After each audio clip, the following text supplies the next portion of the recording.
malam Bapak, Ibu, dan saudara-saudara sekalian. Kembali pada malam hari ini kita ibadat walaupun secara online di rumah Bapak Kusman Wijaya. Marilah kita awali dengan lagu pembukaan.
Demi nama Bapa, Putra, dan Roh Kudus. Amin.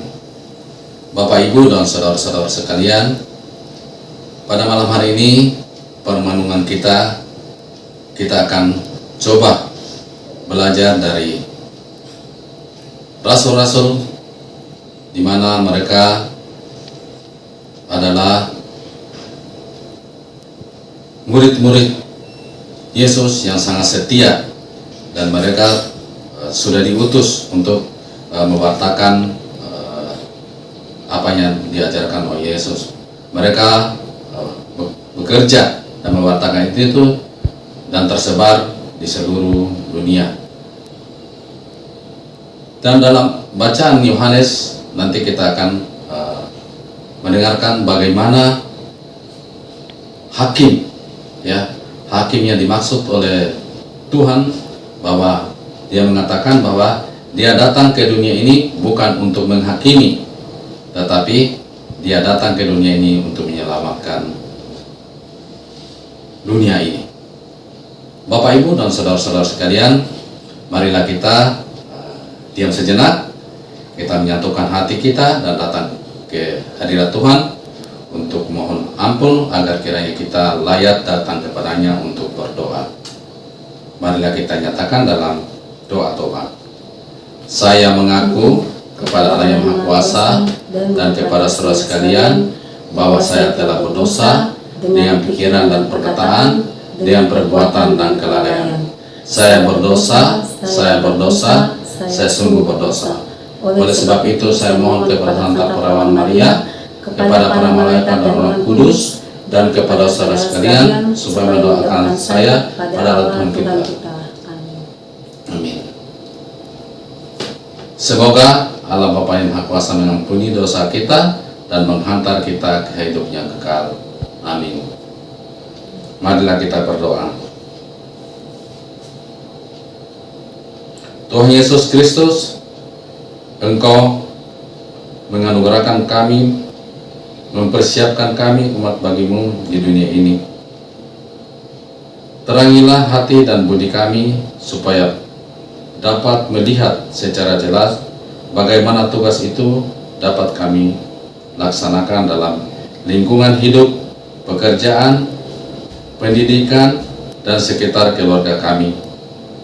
Bapa di dalam surga, buka hati pikiran kami. Kiranya firman Tuhan yang kami akan dengarkan sebentar bisa menjadi sumber kekuatan dan sumber inspirasi dalam kehidupan kami sehari-hari, agar kami bisa mengenal Tuhan lebih dekat dalam kehidupan kami sehari-hari. Sebab Engkaulah Tuhan dan pengantara kami yang bersatu dengan Bapa dan Roh Kudus, hidup berkuasa kini dan sepanjang masa. Amin. Bacaan diambil dari Kitab Para Rasul. Barnabas dan Saulus diutus. Maka firman Tuhan semakin tersebar dan makin banyak didengar orang. Barnabas dan Saulus kembali dari Yerusalem setelah mereka menyelesaikan tugas pelayanan mereka. Mereka membawa Yohanes yang disebut juga Markus. Pada waktu itu dalam jemaat di Antiokhia ada beberapa nabi dan pengajar, yaitu Barnabas dan Simeon yang disebut Niger, dan Lukius orang Kirene, dan Menahem yang diasuh bersama dengan raja wilayah Herodes dan Saulus. Pada suatu hari ketika mereka beribadah kepada Tuhan dan berpuasa, berkatalah Roh Kudus, "Khususkanlah Barnabas dan Saulus bagiku untuk tugas yang telah kutentukan bagi mereka." Mereka berpuasa dan berdoalah mereka, dan setelah meletakkan tangan ke atas kedua orang itu, mereka membiarkan keduanya pergi. Saulus dan Barnabas di Pulau Siprus. Oleh karena disuruh Roh Kudus, Barnabas dan Saulus berangkat ke Seleukia, dan dari situ mereka berlayar ke Siprus. Setiba di Salamis, mereka memberitakan firman Allah di dalam rumah-rumah ibadat orang Yahudi, dan Yohanes menyertai mereka sebagai pembantu mereka. Demikianlah sabda Tuhan. Syukur pada Allah.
Tuhan sertamu Dan sertamu juga.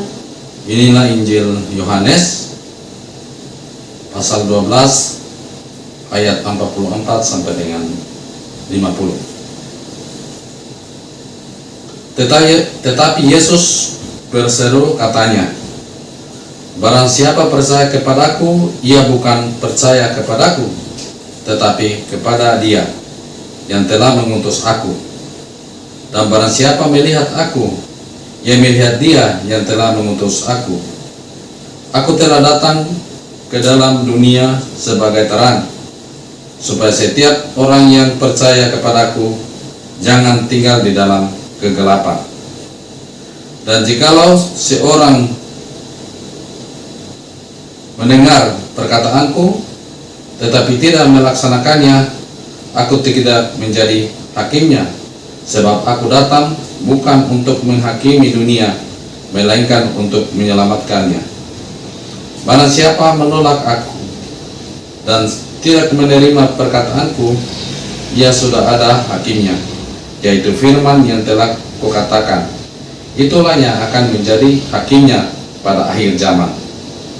Sebab aku berkata, kata bukan dari diriku sendiri, tetapi Bapa yang mengutus aku. Dialah yang memerintahkan aku untuk mengatakan apa yang harus aku katakan dan aku sampaikan. Dan aku tahu bahwa perintahnya itulah adalah hidup yang kekal. Jadi apa yang aku katakan, aku menyampaikannya sebagaimana yang difirmankannya oleh Bapa kepadaku. Demikianlah Injil Tuhan. Bapak, Ibu, dan saudara-saudara sekalian, bacaan kita pada malam hari ini, bagaimana para rasul sebagai pengikut Kristus dengan gencar mewartakan berita keselamatan. Tapi yang paling menarik pada malam hari ini adalah bacaan dari Yohanes, di mana Yesus mengatakan bahwa aku datang ke dunia ini bukan untuk menghakimi, tetapi untuk menyelamatkan dunia. Bapak, Ibu, dan saudara-saudara sekalian, jelas sekali Tuhan di sini berbicara bukan hakim yang di dunia, tetapi hakim pada akhir zaman. Bapak, Ibu, dan saudara-saudara sekalian, saya ada pengalaman yang menarik menurut saya tentang hakim, ya, tapi yang ada di dunia. Kebetulan saya mengalaminya langsung. Beberapa waktu yang lalu, saya lupa persis sudah berapa lama, tapi ketika saya pulang dari kantor, tiba-tiba di depan rumah saya lihat ada dua ibu yang sedang bertengkar. Pada waktu itu sore hari, kira-kira sekitar jam-jam 6 sore menjelang maghrib. Dari situ, dari jauh saya sudah lihat bahwa dua ibu itu sementara berkelahi, dan saya cepat-cepat kemudian berhenti. Kebetulan di depan rumah, saya langsung memisahkan dua ibu itu. Kebetulan ibu ini ada satu besar, ada satu kecil, dan akhirnya saya memisahkan mereka satu dengan yang lain, dan beberapa menit kemudian ramailah di tempat itu. Dan akhirnya kejadian ini berbuntut panjang sampai melapor ke polisi dan akhirnya ke pengadilan. Sebelum ke pengadilan, karena dua-duanya adalah tetangga saya, sebelah kiri rumah dan sebelah kanan rumah. Sebelum ke pengadilan, saya berpikir apa yang saya mau katakan di pengadilan nanti, karena saya belum pernah menginjak namanya pengadilan. Tapi saat itu saya harus terpaksa ke pengadilan sebagai saksi, dan dikatakan sebagai saksi utama. Bapak, Ibu, dan saudara-saudara sekalian, sebelum persidangan itu dimulai beberapa hari sebelumnya,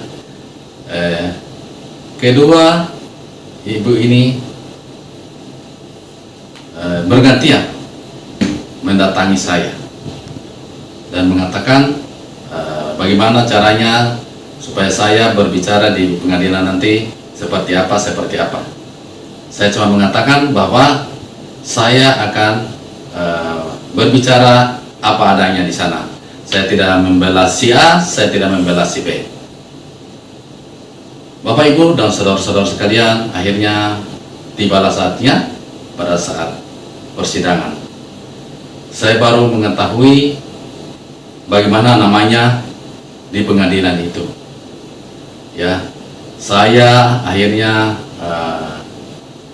disumpah sebagai saksi dan menjelaskan apa yang terjadi sebenarnya.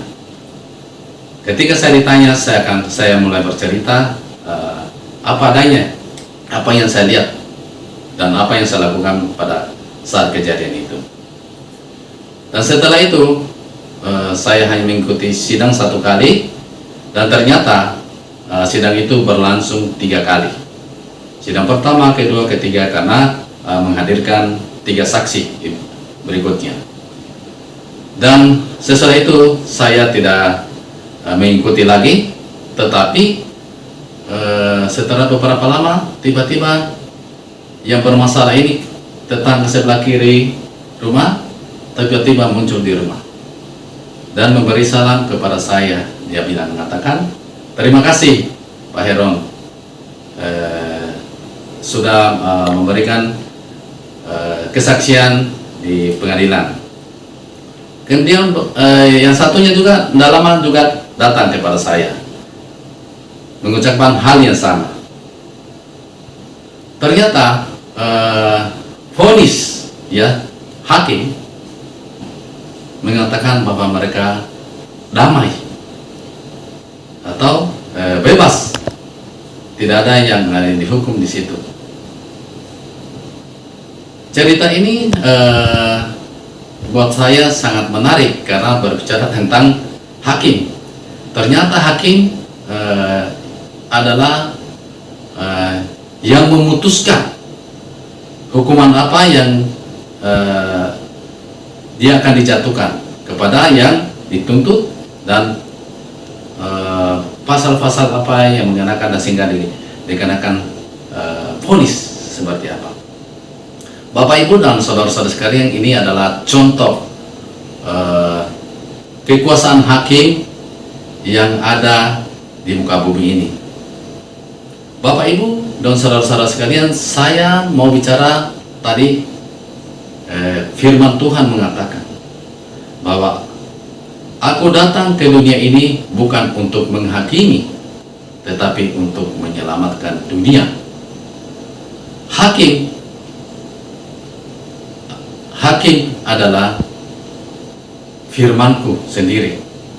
Jadi Bapak Ibu dan saudara-saudara sekalian, pada akhir zaman hakimnya itu bukan seperti persidangan yang terjadi seperti yang saya ceritakan tadi, tapi hakim di akhir zaman itu adalah sebenarnya adalah apa yang kita lakukan selama hidup kita.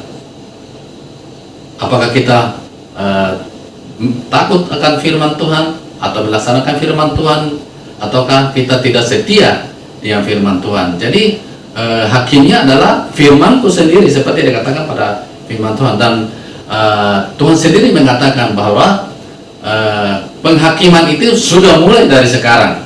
Berarti kita sejak ada di muka bumi ini sudah mulai tercatat apa yang kita lakukan, apa yang kita kerjakan di depan Tuhan, apakah itu menyenangkan Tuhan atau tidak menyenangkan Tuhan.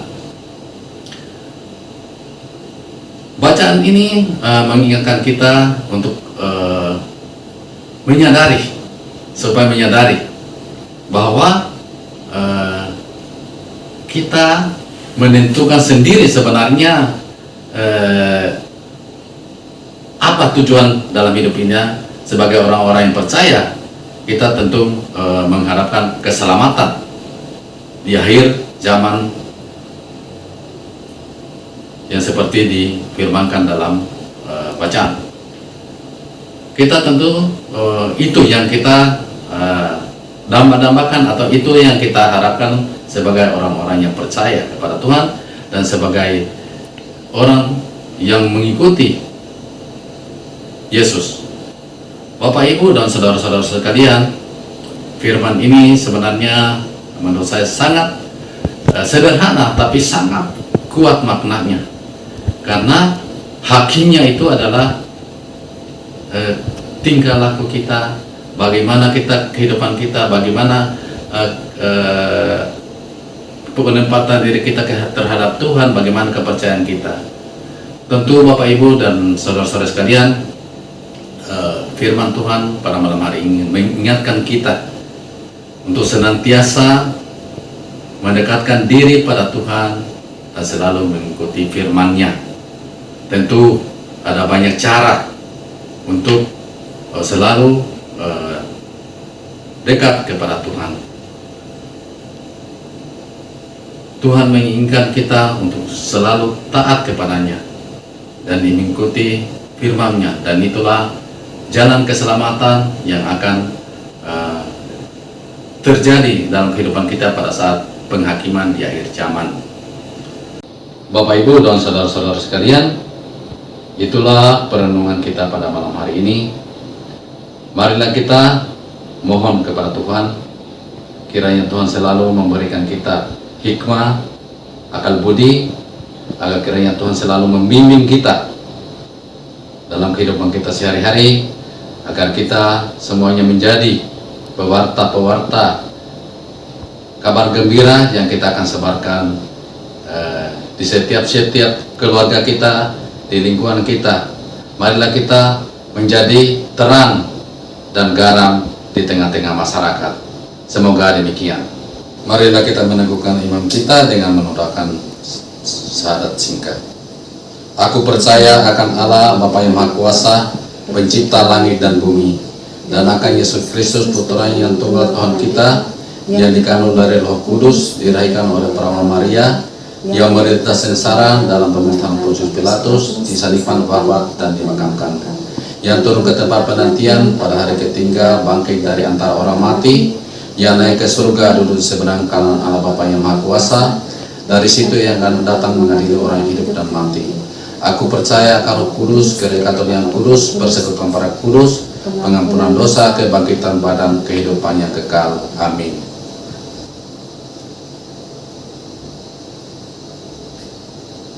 Marilah kita lanjutkan dengan doa umat. Bapa di dalam surga, kembali kami datang ke hadirat-Mu untuk menyampaikan doa-doa dan harapan-harapan kami, agar kiranya Tuhan mengabulkan doa-doa kami ini. Kami berdoa untuk keluarga Bapak Kusuma Wijaya dan keluarga. Semoga mereka di tempat ini, mereka senantiasa dilindungi dan dituntun oleh Tuhan. Kiranya dalam kehidupan mereka sehari-hari senantiasa mereka mengandalkan Tuhan. Kami mohon, kabulkanlah doa kami ya Tuhan. Kami berdoa pula untuk anak-anak yang saat ini sementara kuliah dan sebagian sudah bekerja. Bapa di dalam surga, lindungi mereka, tuntun mereka dalam kehidupan mereka, agar mereka pun selalu bertumbuh dan berkembang, khususnya dalam iman mereka. Kami mohon, kabulkanlah doa kami ya Tuhan. Kami berdoa untuk bangsa dan negara kami ya Tuhan. Semoga para pemimpin di negara ini kiranya selalu bekerja dan melakukan kebaikan untuk seluruh bangsa ini. Kami mohon, kabulkanlah doa kami ya Tuhan. Kami berdoa untuk warga rukun kami yang mungkin pada saat ini sementara sakit, apakah dirawat di rumah sakit, apakah sementara dirawat di rumah. Bapa, datangilah mereka, hiburlah mereka, dan kiranya mereka bisa pulih dan sembuh kembali dan bisa melakukan aktivitas mereka demi kemuliaan nama-Mu. Kami mohon, kabulkanlah doa kami ya Tuhan. Kami berdoa pula Tuhan untuk warga rukun kami yang telah Engkau panggil. Semoga mereka sudah mendapat tempat yang terbaik di sisi-Mu dan menjadi pendoa buat kami yang masih bersara di muka bumi ini. Kami mohon, kabulkanlah doa kami ya Tuhan. Marilah kita diam sejenak, kita menyampaikan wujud-wujud pribadi, doa-doa kita kepada Tuhan.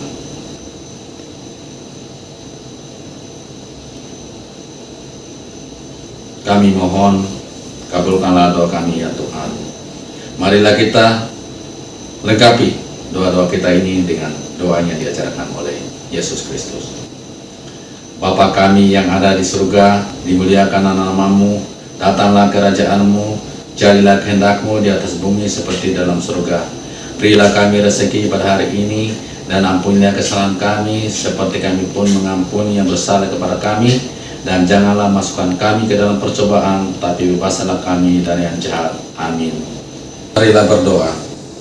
Tuhan Allah kami bersyukur kepadamu karena Engkau meneguhkan kepercayaan kami, bahwa Engkau sungguh hadir di dalam diri kami dan di dalam keluarga kami, bahwa Engkau hadir juga bila kami melaksanakan tugas kewajiban kami sehari-hari, sebab Engkaulah Sang Immanuel, Allah beserta manusia. Kami mohon berkatilah semua penghuni rumah kami.